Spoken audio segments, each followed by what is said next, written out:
అంటే వీళ్ళు నిజంగా నాటకీయత కాకుండా రెస్పాన్సిబుల్గా పబ్లిక్ ఫీడ్బ్యాక్ తీసుకోదలుచుకుంటే ఇది గ్రేట్ ఎఫర్ట్.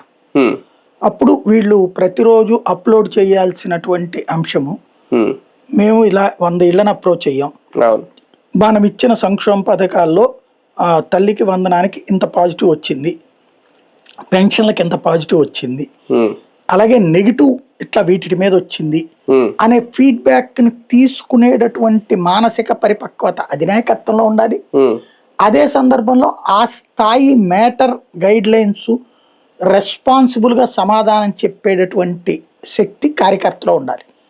కానీ రాజకీయాల్లో అసాధ్యమైనటువంటి నాటకీయతకు ఉండే ప్రాధాన్యం వాస్తవికతకు ఉండదు. అందులో ప్రాంతీయ పార్టీలో అస్సలు ఉండదు. ప్రాంతీయ పార్టీలో నాయకుడిని మెప్పించడం తప్ప రియాలిటీ చెక్ అనేది ఉండదు అనడానికి సాక్ష్యం జగన్కి ఇచ్చిన ఫీడ్బ్యాక్లైనా బాబుకి ఇచ్చే ఫీడ్బ్యాక్లైనా. వీళ్ళు కూడా అలా పాజిటివ్ ఫీడ్బ్యాక్లు ఇచ్చే వాళ్ళని ప్రోత్సహిస్తారు తప్పించి మనలాగా నిష్కర్షగా నిష్పక్షపాతంగా మాట్లాడితే నచ్చదు. బేసిక్గా మనం బాబు తప్పు చేసినా మాట్లాడతాం, జగన్ తప్పు చేసినా మాట్లాడతాం. వీళ్ళకి అట్లాంటిది ఒప్పదు.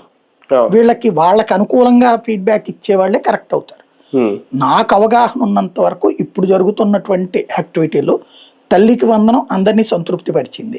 ఫస్ట్ ఇయర్ పోయిందన్న సంగతి పక్కన పెట్టండి, అది జనం కూడా మర్చిపోయారు, వదిలేశారు.